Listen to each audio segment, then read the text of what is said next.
All persons having business before the Honorable, the Supreme Court of the United States are admonished to draw near and give their attention.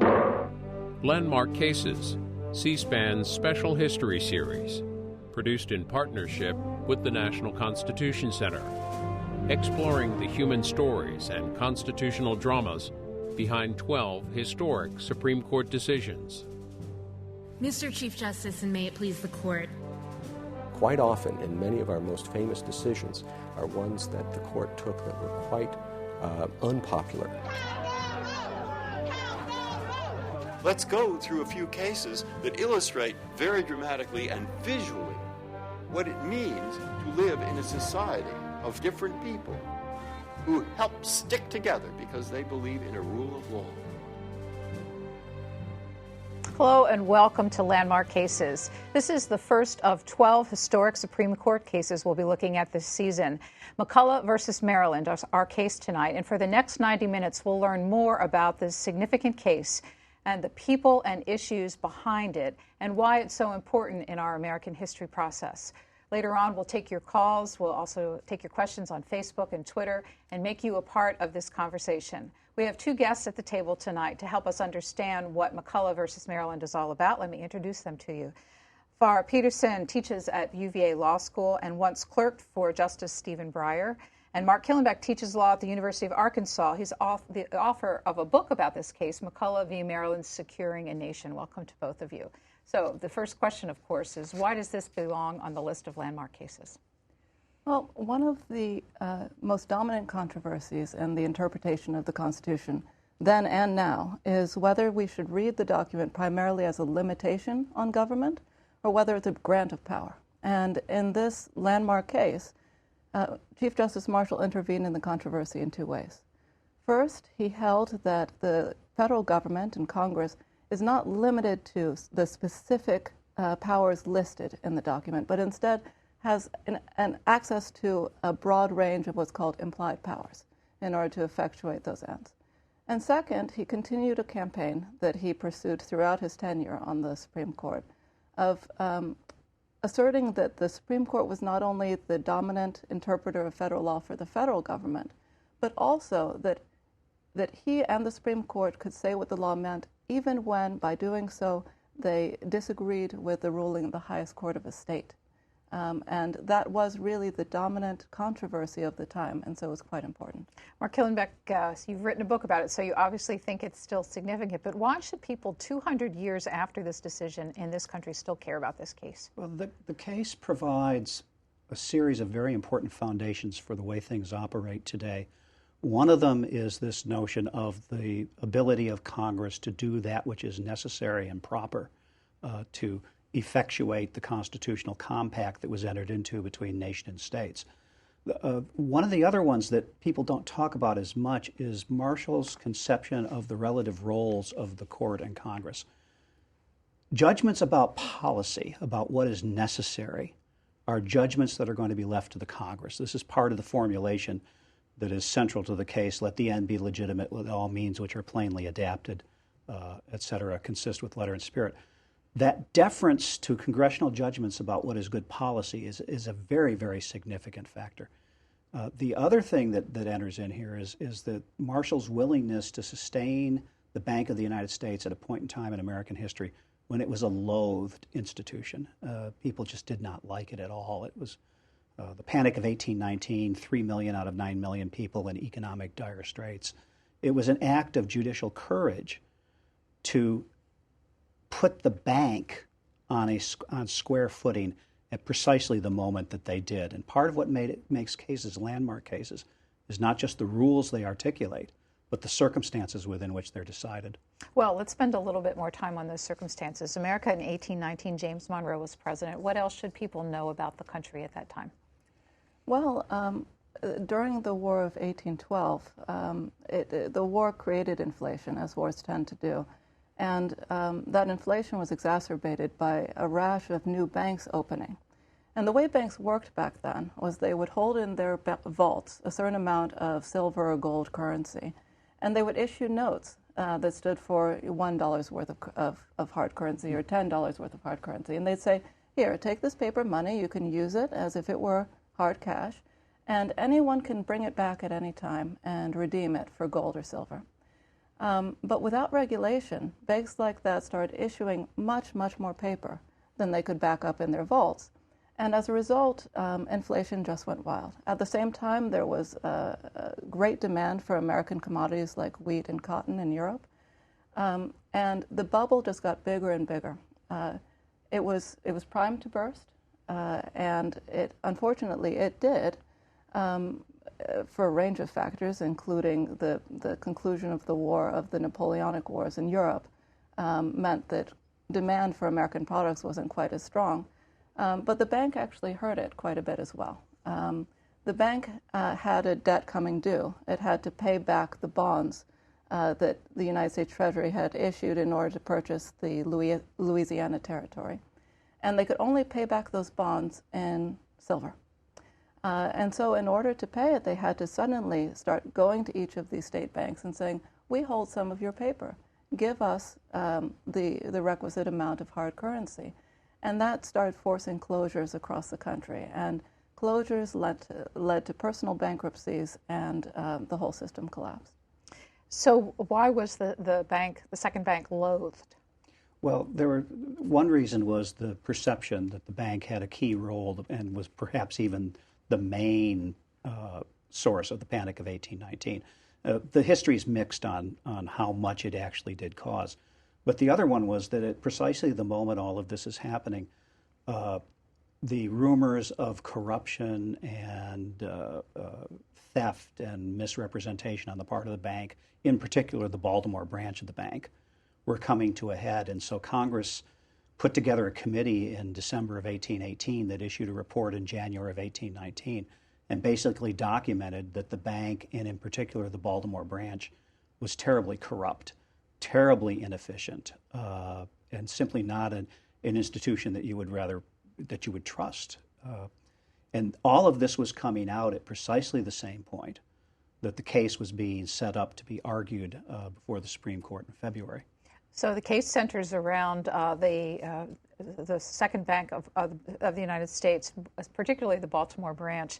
And it is really over, as you both alluded to, issues that had been at the heart of the debate ever since the founding, really, state supremacy versus the federal supremacy. So this became kind of a proxy for that continuing discussion, it sounds like.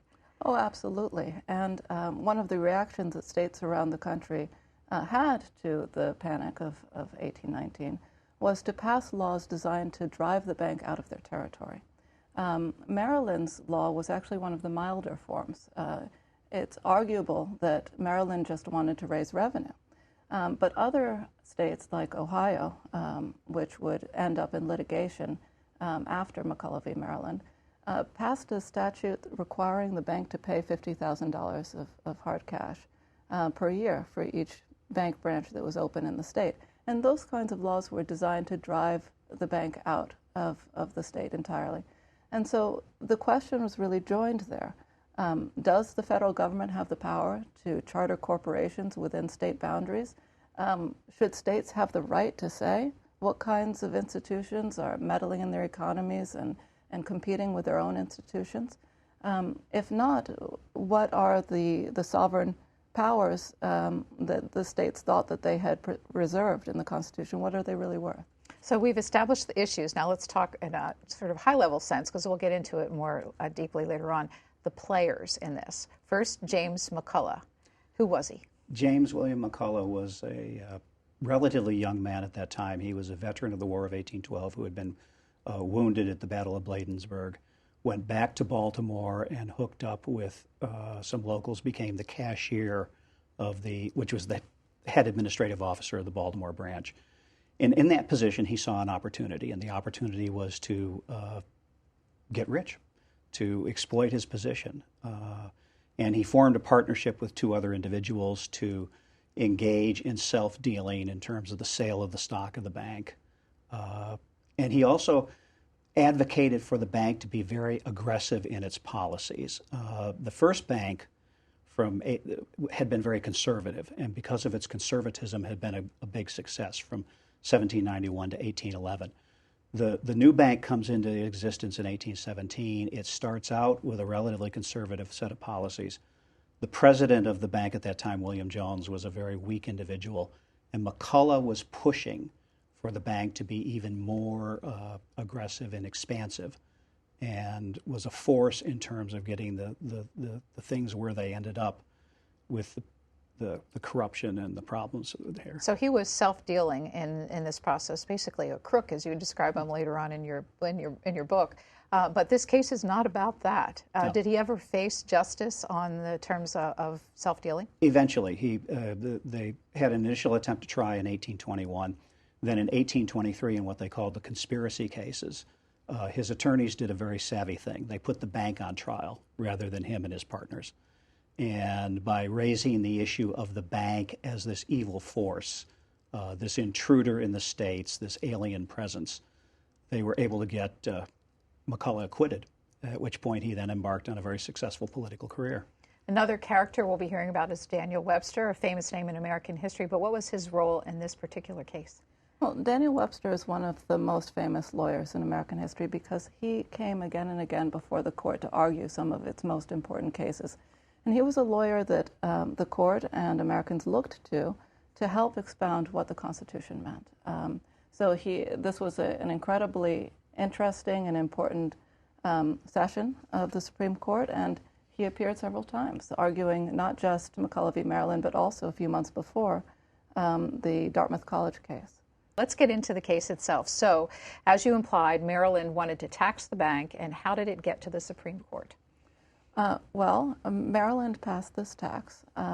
It was an interesting kind of tax, a very common 19th and late 18th century tax. It was a stamp tax. And it's the same kind of tax that Americans protested against in the Stamp Act right before the Revolution.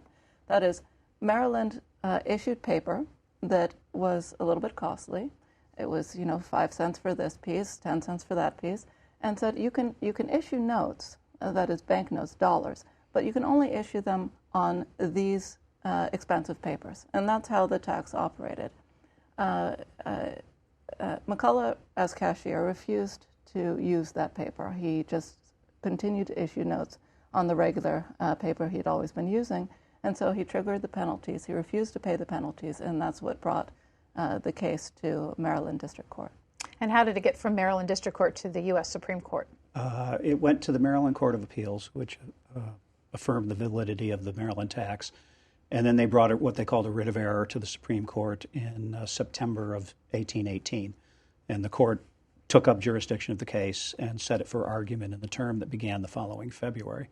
And one of the things that Richard Ellis, an extraordinarily good historian, discovered during his own research on this case was this was almost certainly a contrived case. He found some information in terms of a statement by the governor of Maryland saying that basically they set this up precisely to test the constitutionality of the bank. And this is not unheard of in American history, but it's an again, post-writing of my book, interesting insight into the bank was a significant issue. It had been a significant issue since 1791, and people wanted to resolve this question. They wanted it settled, whether or not there was constitutionality of a federal or national bank. Right. Well, in 1819, the Supreme Court was just moving into new space inside the U.S. Capitol building, which had been burned during the War of 1812. And we're going to learn more about the spaces in which that early Supreme Court operated here in Washington. It was in this chamber where such landmark cases as Dred Scott versus Sanford and the United States versus the Amistad would have been heard, argued, and presented to the court. Walking into the chamber to watch McCulloch versus Maryland, visitors would have seen a room that had just been refurnished following the fire of 1814. The walls would have been painted, new draperies would have been procured, a new carpet put down, new window cornices installed. What is really neat about this space is how intimate the setting is. The arguments would have been open to the public. The arguing attorneys, the petitioner, and the respondent would have been in a lower recessed area. This space, dark, damp, and likely cold in February of 1819, would have been a daunting environment to have been in, to present an argument to the Supreme Court. This is where Daniel Webster and the other attorneys would have argued their cases before John Marshall in the Supreme Court in February of 1819. The arguments in McCulloch v. Maryland lasted for 9 days. In 1819, each of the council would have had a great deal of freedom to speak uninterrupted and to lay out their case before the justices. The court convened at 11 a.m. that morning and would usually adjourn sometime around 2 or 3 o'clock, depending on how long the arguments went. Usually there was a restriction of 2 lawyers per side in a case, but the Supreme Court waived that requirement so that each side had 3 attorneys, and each attorney was able to speak up to 3 days. You're listening to C-SPAN's Landmark Cases. We will be back in a moment. Those are beautiful spaces inside the Capitol, and you can still visit them when you go on tour in the building here in Washington. So the Supreme Court at the time had 7 justices, and the Chief Justice, as we mentioned, was John Marshall. He's often referred to as the great Chief Justice. He was not the first. He was the 4th. Why does he get that description? Because when he became Chief Justice, he made a decision to put the court in what he viewed as its proper place. When Oliver Ellsworth resigned as Chief Justice during the last months of Adams's administration, he turned initially to John Jay to be the next Chief Justice. In fact, John Jay was confirmed, and then Adams sent a letter to Jay saying, "You're the new Chief Justice," and Jay said, "No, thank you, I'm not the least bit interested," because when I was on the court, it didn't do anything that was worth doing. Marshall comes in 1801, determined to have the court assume its rightful place, particularly in the light of the transition from the Federalists under the Adams administration to the Democratic Republicans or Republicans of Thomas Jefferson. And progressively, beginning with Marbury in 1803, he carved out a place to say the Supreme Court matters. It is going to be the expositor of what the Constitution means. And McCulloch is one of the very critical steps in this protracted process of securing for the Article III federal judiciary a meaningful role in American government. Our current Chief Justice has talked about this case in an interview he gave to C-SPAN. We're going to listen to what he had to say about it next. He really was the first person to take the job seriously. Most lawyers, I think, have this image of him as the first chief, but he wasn't. He was the 4th. The 3 before him, though, each only served for a couple of years, didn't regard the court as an important institution, in fact spent most of their time doing other things. The first Chief Justice, John Jay, of course, is most famous for a treaty he negotiated with the English. But John Marshall saw the role of the Chief Justice in the court quite differently. He took the job seriously. He served in it for 3 decades, and he's responsible for establishing the principle that the court has the authority and responsibility to review acts of Congress for constitutionality. So he really established the court in a prominent position as one of the 3 co-equal branches of government. So here's what the court looked like with those 7 members, in addition to Chief Justice John Marshall, who was President Adams appointee, also Bushrod Washington, a relative of the first president, an Adams appointee. There were 3 Jefferson appointees, William Johnson, Henry Livington, and Thomas Todd, although he was ill and didn't participate in this particular case, and 2 Madison appointees, Gabriel Duval and Joseph Story. What does that mean for the ideological discussions that court would have been having? Well, one of the special things that Chief Justice Marshall did in order to set the court on its path to greatness was to make sure that the justices lived together while they were in session and had the deep discussions that were necessary in order to come to a consensus about what the opinion should look like. And because of that, even though there were justices appointed by different administrations, there was remarkably little dissension on the court. He was able to issue the majority of his opinions in one voice. And in addition to Daniel Webster, who argued the case for Maryland? Luther Martin, the Attorney General of Maryland, who was a very good attorney, was the last one from Maryland. I'm going to start blocking on names. Walter Jones. Walter Jones, private attorney engaged by them, and I'm sorry, I'm just going blank on the third. And then there was Joseph Hopkinson. Hopkinson, yeah. Right, who was co-counsel with Daniel Webster in the Dartmouth College case. And the interesting thing about this bar, then, as now, there were a select few lawyers who argued before the Supreme Court bar, and they really knew each other personally and professionally. So, for example, William Wirt, who argued for the Bank of the United States, had been the government's prosecutor in the Aaron Burr trial for treason. And Luther Martin, the former Constitutional Convention delegate from Maryland, had been Aaron Burr's defense attorney. So these men came together again and again.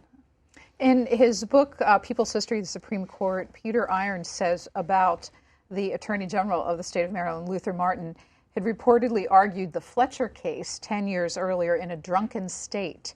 And he was rumored to be inebriated during this McCulloch argument as well.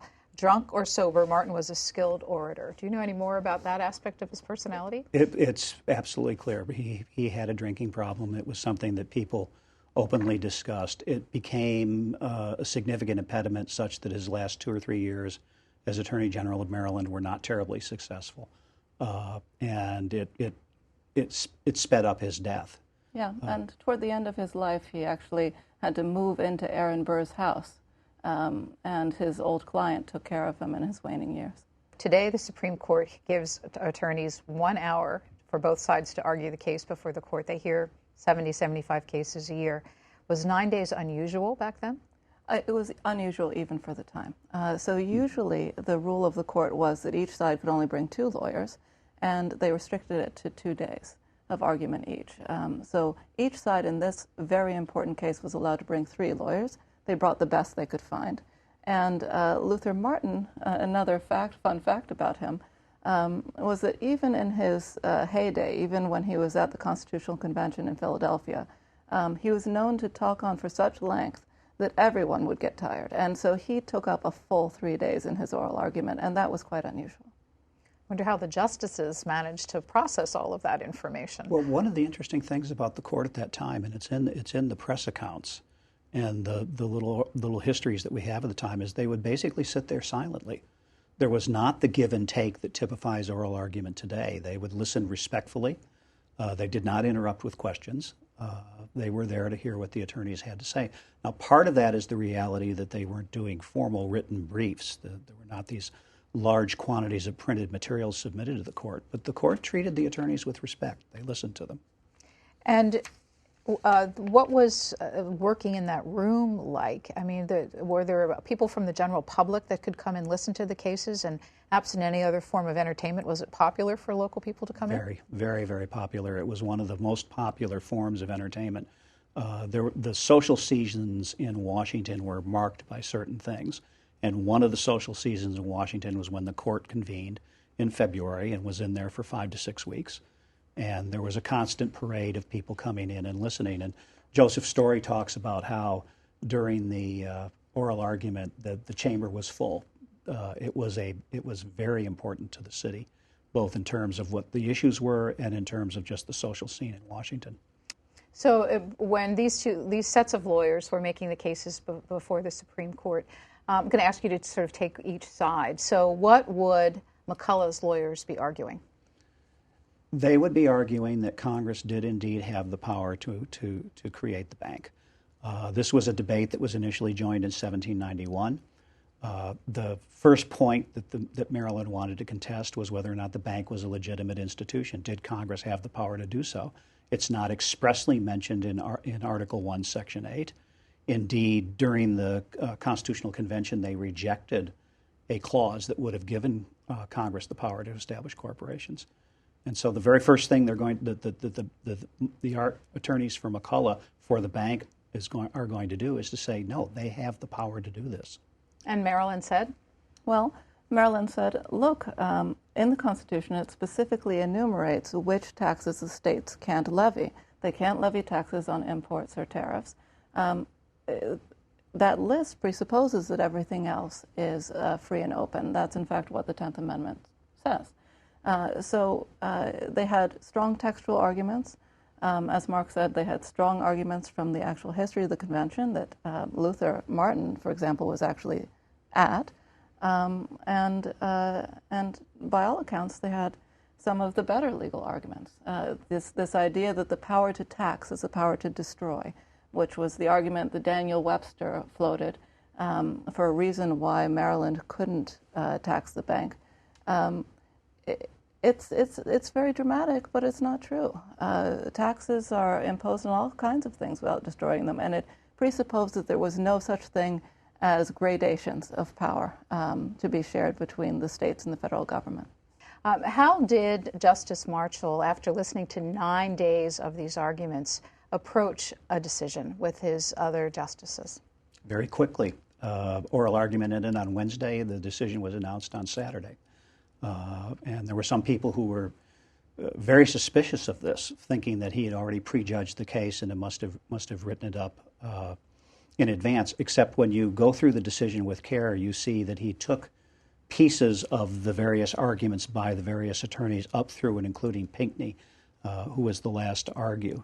But part of what, as she noted earlier, they lived together. They were there working together. There is no doubt that they were being very careful about this case and thinking it through as the oral arguments unfolded. They obviously knew the country was watching this, so what more can you tell us about the process of getting to consensus? Well, the process, the actual conversations that they had between each other are unfortunately lost to time. But it's clear that in the background, Marshall was very keen to put federal power on the broadest possible basis.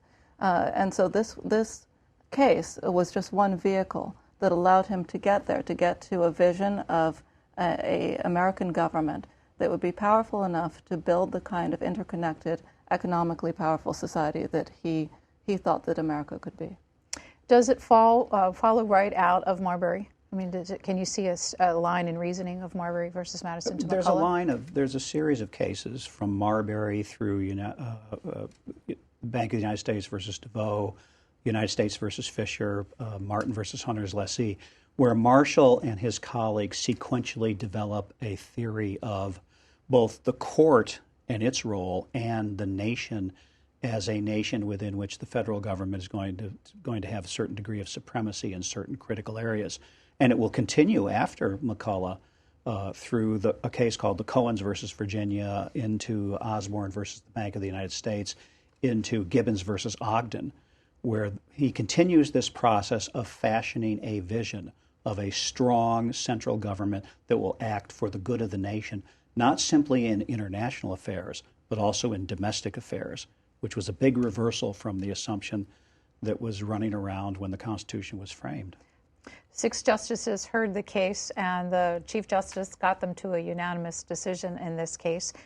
Samuel P. Morse tweets, in Chief Justice Marshall's opinion, doesn't he effectively decide the issue before even discussing the necessary and proper clause? Seems as if the issue was decided with the, quote, ample powers require ample means line of the opinion. Well, Chief Justice Marshall never used one tool where 5 would do.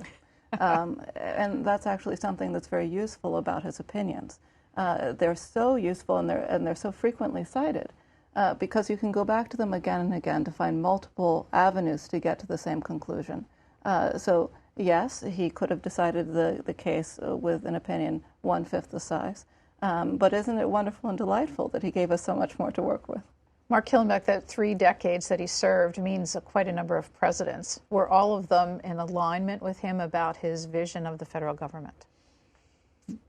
Virtually, yes. I mean, there are so many cases, and it's the same thing that's true today. The court will hear dozens and dozens of cases. Only 2 or 3 of them in any given term are really significant constitutional cases. So a large part of what Marshall did was kind of routine legal things under various statutes and enactments. But as you plot his chief justiceship, starting in 1801 and running through his death, there are case after case after case. It tails off after 1828, where it is absolutely clear that he is being very faithful to this vision of a federal government that has significant authority. And I think one thing that people don't talk much about was Marshall was at Valley Forge. He was with George Washington in a situation where it was clear that letting the states do their own thing was not necessarily a good idea, because you had an army, a so-called army, that couldn't do what it needed to do because the states were not providing the supplies that were necessary. And there's background parts of John Marshall's life that play a very important role in what eventually becomes his vision of the nation. You've both made reference to this particular passage from the decision, but let's share it with our viewers. The power to tax involves the power to destroy, that the power to destroy may defeat and render useless the power to create, that there is a plain repugnance in conferring on one government a power to control the constitutional measures of another, which other, with respect to those very measures, is declared to be supreme over that which exerts the control, are propositions not to be denied. Would you interpret that for us? It's basically, if you open the door, then you run the risk of having the power exercised. And so one of the arguments that's made is the Maryland tax was a very small levy.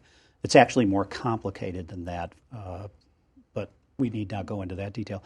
But the notion is, if you concede to the state a power to influence the operations of the federal government, then the states might well exercise that in ways that are going to cause severe impairment. It's actually the exact same argument that people made against the exercise of federal power. If you give the federal government the power, it will exercise it in ways that compromise the states. It's a two-way street within which the federal government has the ace in the hole, or the ultimate club. It's called the Supremacy Clause. Right. And this seems like a disingenuous argument, but you have to remember that the federal government's ability to control what the states were doing with the specificity that it might be able to do today by withholding certain funds or engaging in negotiation, that simply wasn't available at the time. So there was an administrability problem, is what we lawyers call it. How easy was it to communicate? How easy was it to set finer, more detailed rules? That's why a very strong rule like what McCulloch articulated might have been necessary. Well, you talked a bit before, Ms. Peterson, about the media at the time. Can you give us a sense of how it operated in this country? Where newspapers were partisan, who was reading them, and how did they affect what was happening in the court and in the city? Oh, well, the short answer as to who was reading them was everybody. Newspapers would arrive at a local tavern, and people would just grab them and read them out loud. We're talking about an era in which Americans were incredibly literate and incredibly invested in the political life of the nation.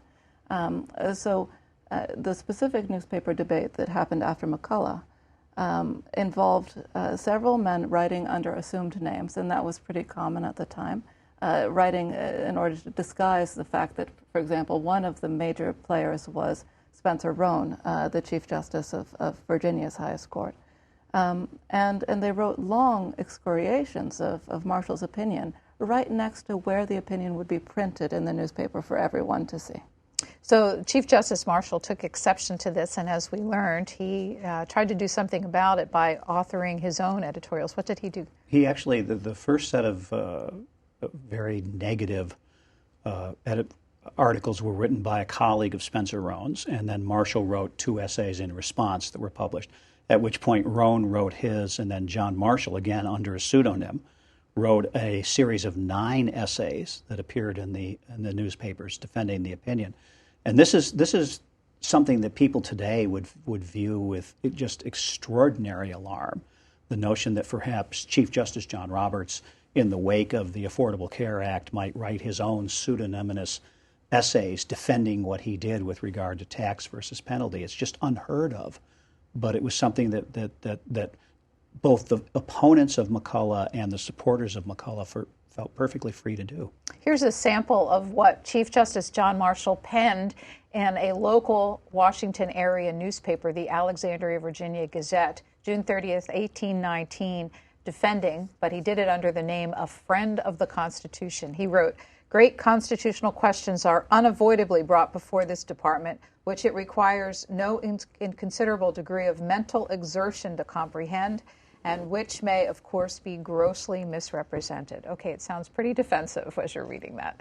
Yes, and I think that it's clear that he was on the defensive. He felt, unlike today, the court was not in a position of high regard in American culture.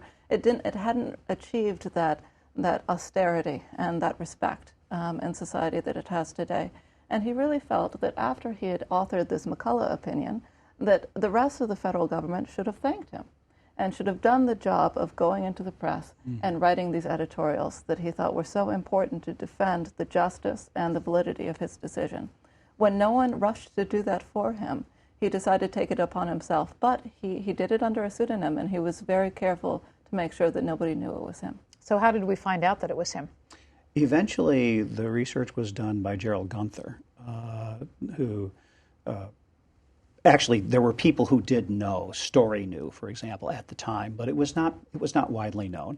And eventually Gerald Gunther, who was an extraordinary scholar and teacher, published a volume, Marshall's Defense of McCulloch versus Maryland, where he assembled the Brockenbrough, the Spencer Roane, and the John Marshall essays, and published them around, I think, 1960 or so. And it was a big coup. Thanks to both of you for being our inaugural guests in this series of landmark cases and for helping us understand the history and the importance of McCulloch v. Maryland. We appreciate your time. Thank you. Thank you. And to our viewers, thanks for being with us for this first of 12 programs. And a special thanks to our partners at the National Constitution Center for their assistance in putting this whole series together this year.